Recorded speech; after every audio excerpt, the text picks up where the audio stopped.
You know how many war crimes I've watched in the last 3 months? I would say hundreds of war crimes.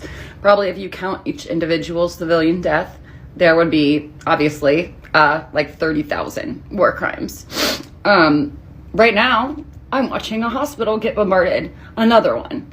Like, you think that this would have stopped by now, but it keeps going. It keeps going. If my job was on the international court, I would be embarrassed. I would be embarrassed if I was part of the UN. I would be embarrassed if I was a politician. I would be fucking embarrassed. And I hope every single one of you are. Because this is disgusting. This is disgusting. I'm just as angry as I am fucking sad. So when we finally get this to end, and it will end, I'm letting you know. I'm letting you know. We're coming for all of you.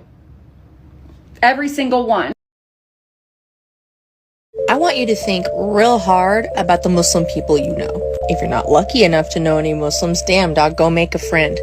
I was raised on welfare in government housing by a mother that did not give me a goddamn dime to eat at school when it wasn't covered by the government anymore. As a kid, I never had money to get stuff from the ice cream man, never had money to get drinks when we'd go play basketball, nothing. I was poor, and my mom didn't give a shit because she hoarded all the benefits that she got because of me existing. Enter the first Muslim people I ever met. It was 4th grade, we had the same backpack and the same pencil case, and we became besties. We lived up the street from each other, and I know for a fact, despite there being somewhat of a language barrier with her mom, I know they knew I was fucking poor and being neglected. So what happened? I was invited over for dinner, constantly. Their parents would give my friend a couple extra bucks because they knew that she was spotting me for food at school. They didn't need to fucking do that. They didn't need to do that. It wasn't some fucking white American Christian doing that. No. They did help me when my house burnt down, but because it was tax deductible. So when you're thinking about Palestine and what's going on, just know that those are some of the kindest people intrinsically. It is baked into their being. Fuck Islamophobia, free Palestine. No one's free till they're free. Day that the ICJ ruled that there is a risk of genocide in Gaza, the Liberals paused funding to UNRWA, which is a lifeline for millions of innocent Palestinians. People will lose their lives. And unbelievably, the Conservative leader has accused 30,000 UNRWA humanitarian workers of being terrorists. He does not deserve to lead.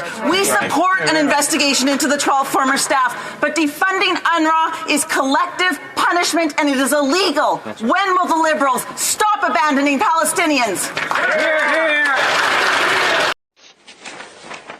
As I came home yesterday, my 5-year-old daughter, who was watching the news the previous night with me, saw images of what was going on in Gaza. She said to me, "Dad, what have you done about the videos you was watching?" That absolutely broke me.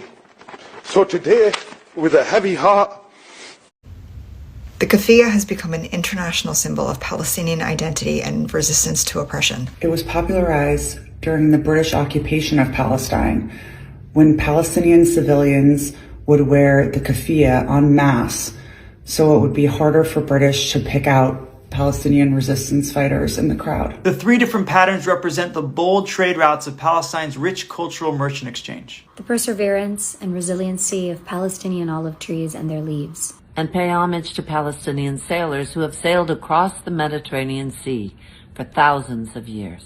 The keffiyeh holds so much power, both for those who opt to wear it and for spreading the message of the Palestinian liberation movement.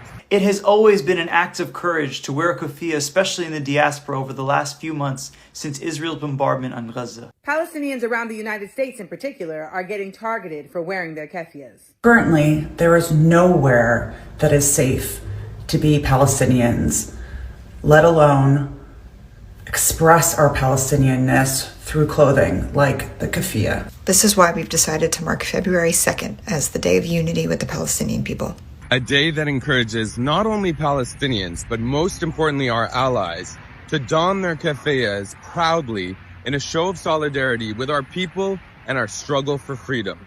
And remind those who have yet to learn that the keffiyeh is a peaceful form of protest of Palestinian genocide, displacement, and occupation. Whether you choose to wear it the traditional way, or if you want to get a little creative with your keffiyeh, whether it's going to work or just to hang out with friends or running errands or simply just getting out of the house. Remember how powerful visual representation can be, not only against the oppressor, but for those facing oppression.